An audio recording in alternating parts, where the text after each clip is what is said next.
sou Niede Jagenari, contadora de histórias, e este é o projeto Histórias na Sua Escola.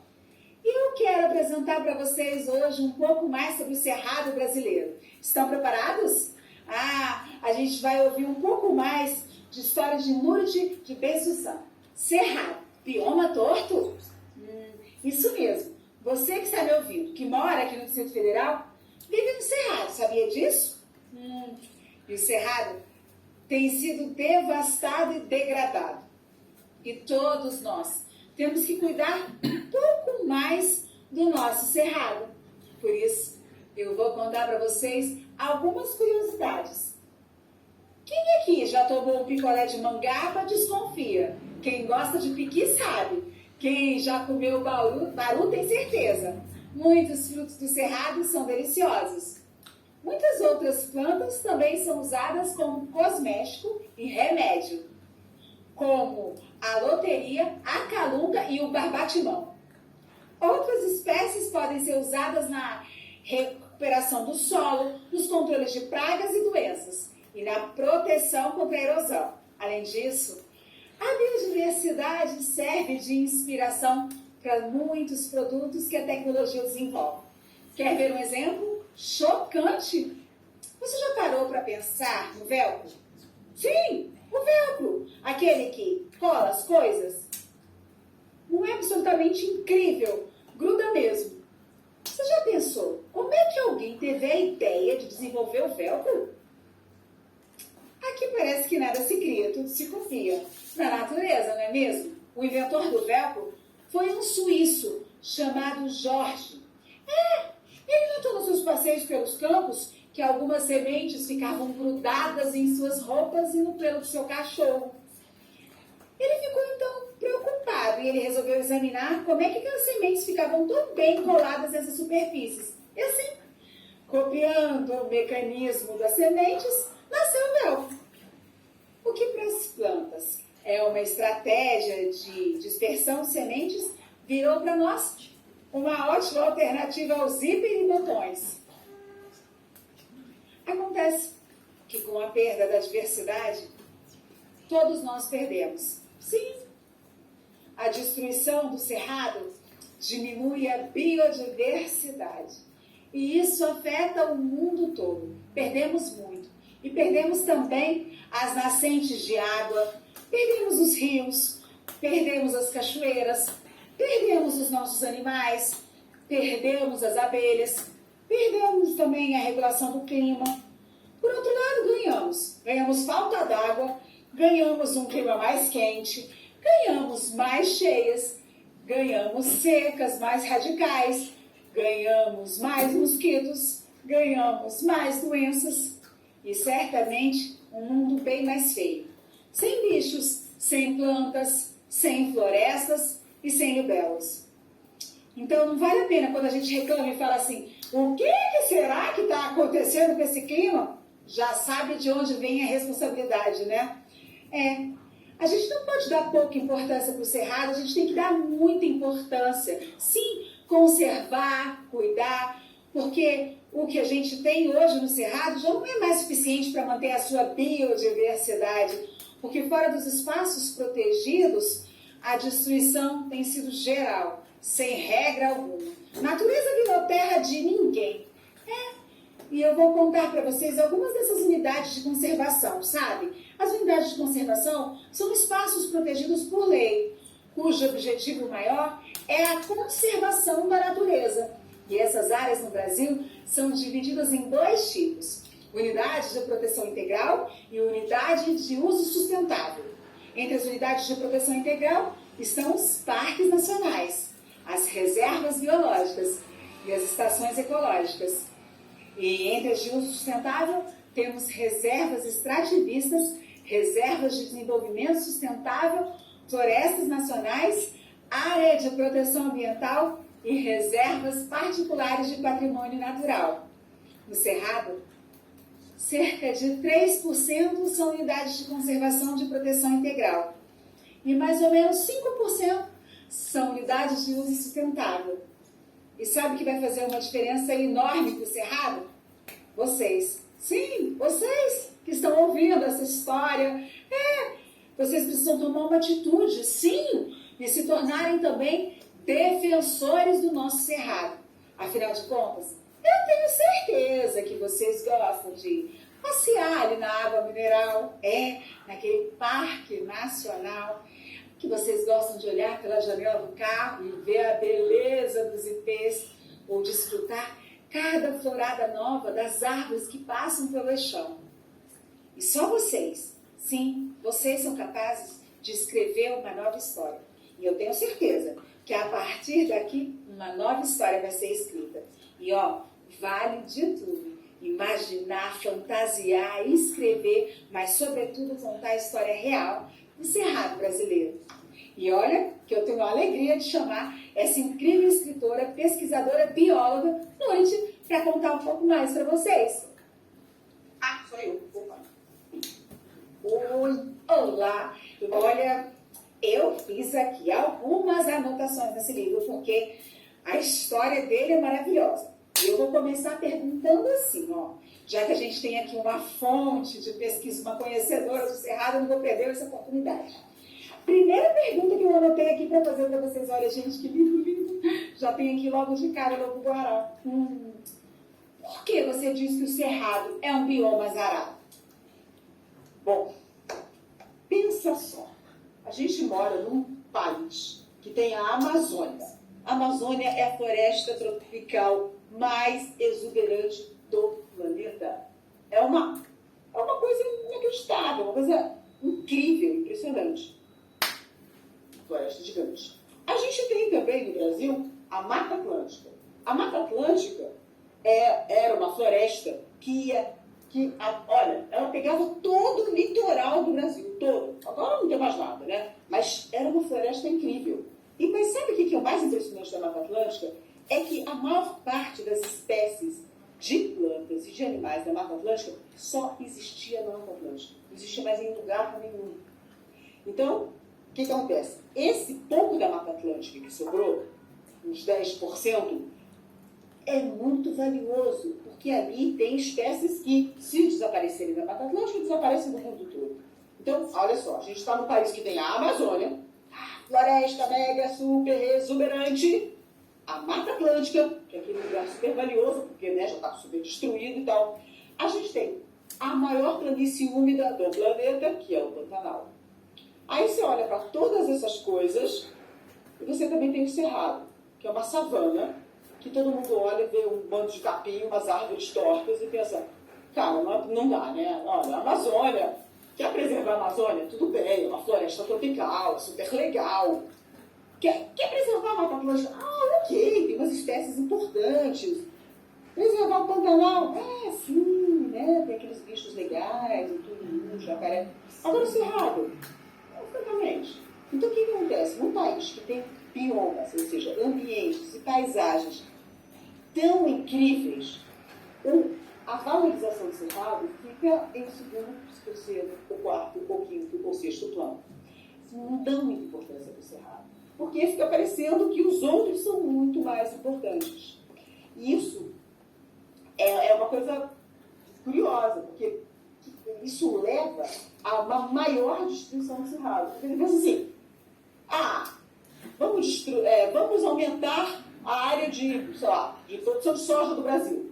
Vamos fazer isso no meio da Amazônia. Vai ter um 30 geral. Como mais desmatamento na Amazônia? Que absurdo. Não dá para ficar desmatando a Amazônia assim. É um absurdo. Então vamos fazer isso lá no meio do Cerrado. Beleza. Faz aí no meio do Cerrado. Quem dá bola? Entende? Então, o que acontece? O fato da gente se preocupar tanto com esses outros biomas faz com que o Cerrado fique mais ameaçado. Então ele acaba sendo um bioma azarado. Imagina o seguinte, se o Cerrado estivesse em outro lugar, num país que não tivesse a Amazônia, não tivesse a Mata Atlântica, não tivesse o Pantanal, mas tivesse o Cerrado, a savana com a maior diversidade de árvores do planeta, onde 1/3 das plantas só existe ali, com animais raríssimos que só existem lá, como o Lobo-Guará. Ia ser uma coisa incrível, vamos todos preservar o Cerrado. Imagina, o problema é que justamente ele está aqui quase competindo na nossa imaginação com a Amazônia, com a Mata Atlântica e com o Pantanal. Por isso que eu digo que ele é um bioma azarado. Tem mais perguntas. que o Cerrado é o coração do Brasil?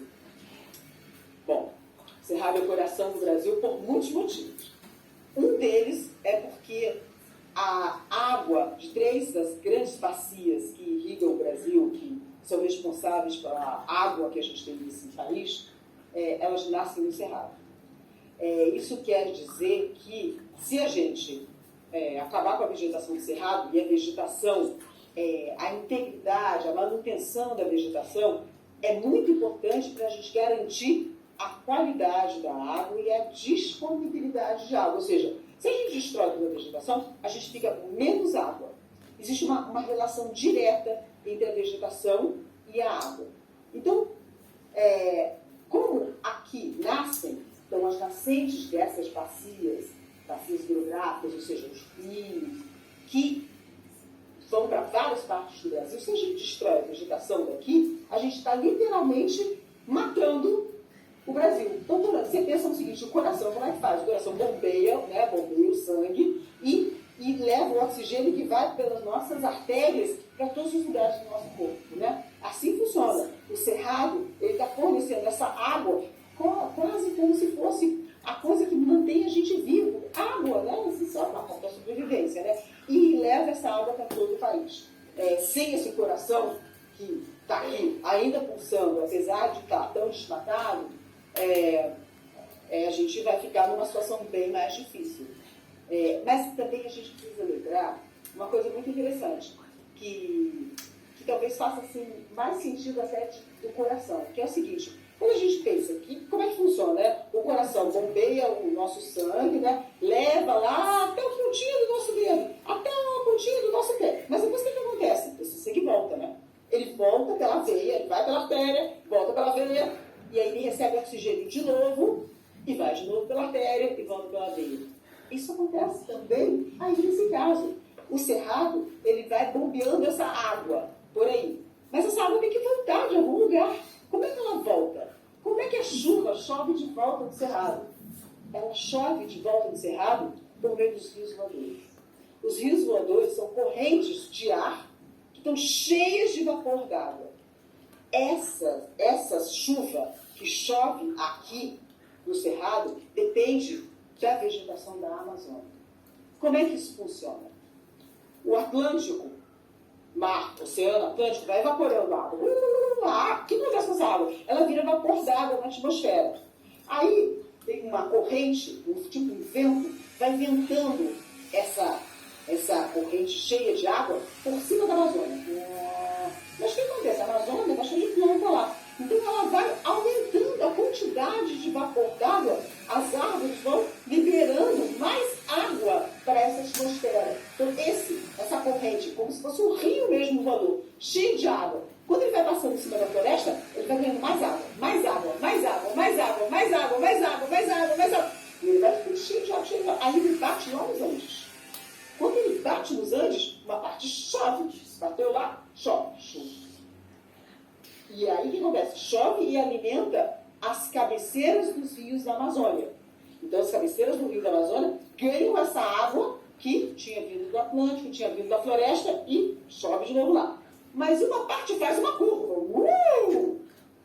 Essa corrente que fez essa curva, esse rio voador, que fez essa curva, para onde ela vai? Ela vem para cá e chove aqui. Isso quer dizer o seguinte, que se a gente desmatasse a Amazônia, essa corrente que vem cheia de água do Atlântico, ela não ia ser alimentada pela floresta. Ela ia chover em cima daquele lugar desmatado. Então, a chuva, ela deixaria de chegar lá nos Andes. Ela não choveria mais em cima das cabeceiras dos rios da Amazônia. Os rios da Amazônia iam começar a secar. E essa chuva também não ia chegar mais aqui.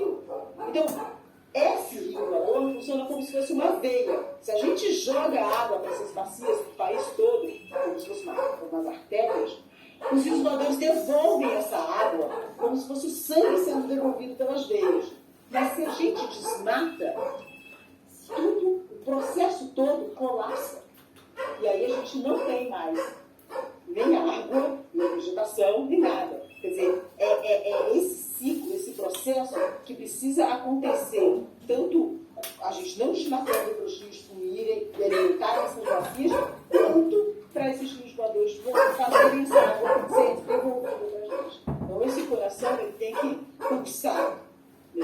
sangue, mas receber de volta.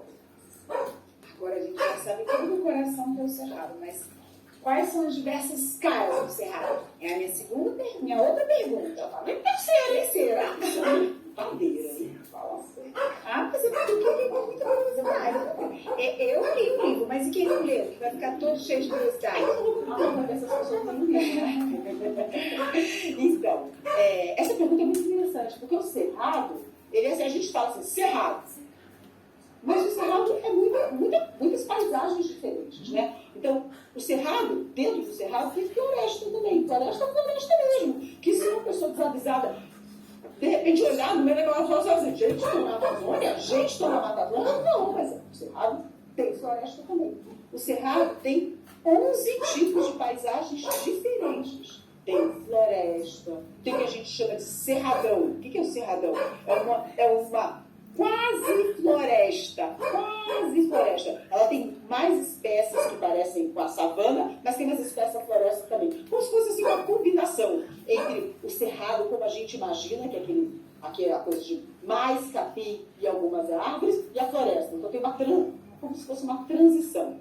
Mas também tem o que a gente tem o cerrado, que a gente chama de cerrado mesmo, cerrado senso estricto, que é a vegetação típica de uma savana. Algumas árvores, não muito esparsas, tem bastante árvore, e capim.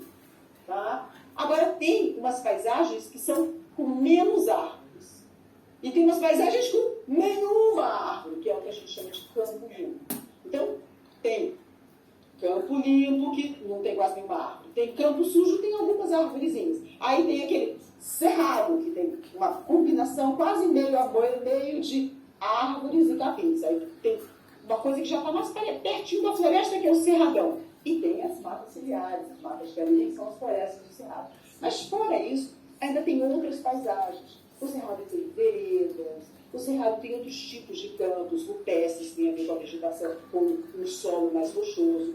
Enfim, são muitas paisagens. Então, isso acontece não só no cerrado. A gente olha para um bioma, que é um ambiente grande, assim, que a gente diz que tem o mesmo clima, um conjunto de espécies similares. Esse é um bioma. A gente chama de bioma um lugar, podia dividir em várias partes também, mas a gente chama de bioma. No Brasil a gente tem 6 biomas, né? O cerrado é um desses.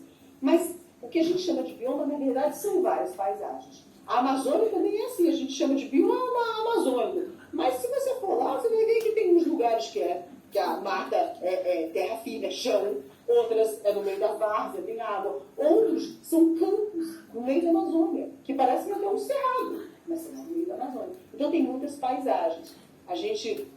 Essa divisão de biomas é uma divisão que é para a gente poder trabalhar com isso, né? Ter políticas para lidar com isso, ter estratégias de conservação, mas na verdade a gente podia dividir diferente. A gente escolheu dividir o Brasil em 6 biomas, que é a Amazônia, a Caatinga, a Mata Atlântica, o Cerrado, o Pantanal e o Pampa. Mas a gente poderia pegar a Amazônia e dividir em 5 biomas.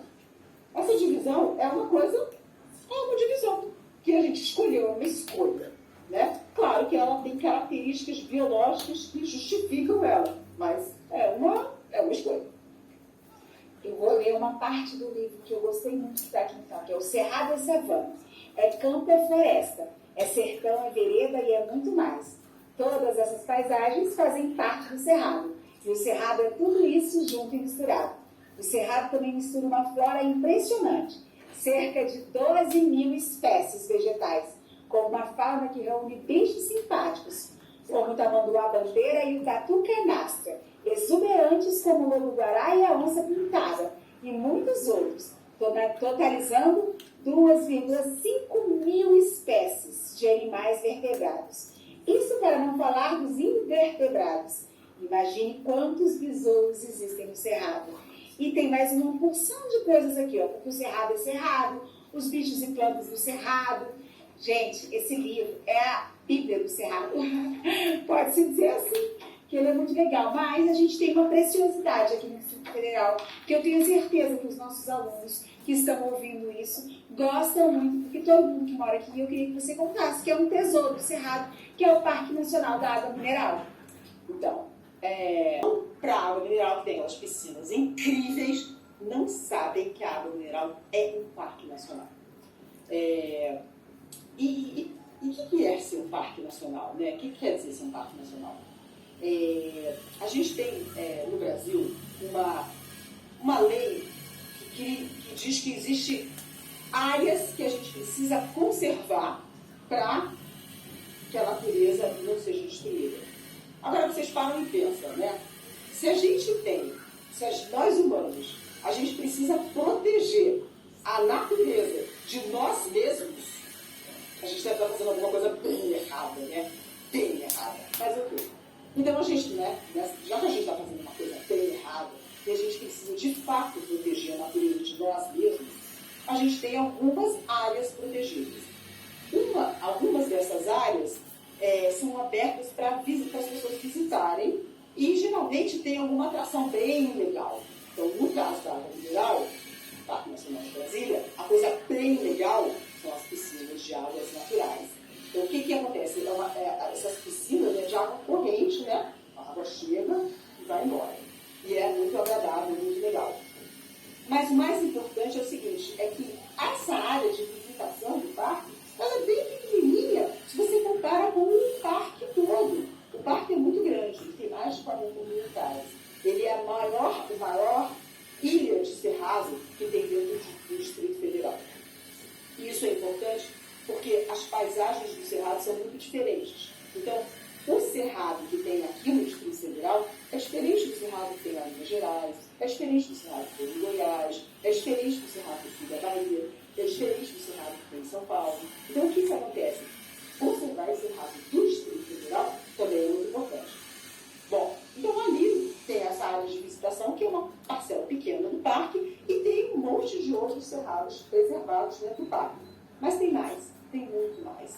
A barragem de Santa Maria está dentro do Parque Nacional de Brasília. Todo mundo que prestou atenção na seca, no nosso estresse, no nosso problema hídrico que a gente teve nos últimos anos, a gente fica vendo como é que está o reservatório lá de Santa Maria, já atingiu quantos por cento?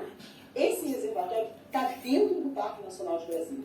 E isso é uma garantia muito importante para a gente. Primeiro porque uma parte boa das casas, dos domicílios do Distrito Federal recebem água dessa barragem. A CAESB capta a água lá na barragem de Santa Maria. E essa água tem uma qualidade ótima. Porque dentro do Parque Nacional, não tem agrotóxico, não tem poluição, não tem esgoto. Então, essa água, ela vem com uma qualidade muito boa. O que quer dizer isso? Que a CAESB não precisa fazer um grande tratamento na água. Adiciona cloro, adiciona sei lá mais o quê, e distribui a água. Mas o que aconteceria se a CAESB tivesse que fazer um tratamento naquela água? Imagina, se o Parque Nacional de Brasília não existisse e a barragem de Santa Maria ficasse no meio de um pasto ou no meio de uma monocultura de soja. O que a CAESB ia ter que fazer? Ia ter que tratar a água. O que aconteceu com a sua conta d'água? Ia ficar muito mais cara. O Parque Nacional, porque ele conserva aquele cerrado ali, ele conserva as nascentes da barragem de Santa Maria, ele conserva a qualidade da água do lago de Santa Maria.